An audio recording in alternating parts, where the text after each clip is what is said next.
আসসালামু আলাইকুম guys, case blog 90 পক্ষ থেকে আপনাদেরকে স্বাগতম। আজকে হলো আমাদের জাম্বুরার বানানি।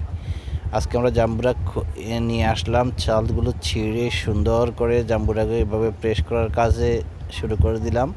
তারপর আস্তে আস্তে জাম্বুরাকে যেভাবে প্রসেস করা দরকার করা শুরু করে দিলাম।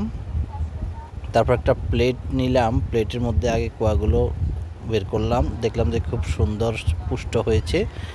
তারপর আমরা আস্তে আস্তে এগুলোকে লবণ মরিচ দিয়ে খাওয়া শুরু করে দিলাম। যদিও সেটা এখানে দেখানো হয় নাই, ওটা খুবই সুস্বাদু মিষ্টি হয়েছে, জাম্বুরা পরিপুষ্ট হয়েছে। আপনাদের কার কার বাড়িতে জাম্বুরা পলাচ্ছে, কার কার জাম্বুরা প্রিয় কমেন্টে জানিয়ে দিবেন।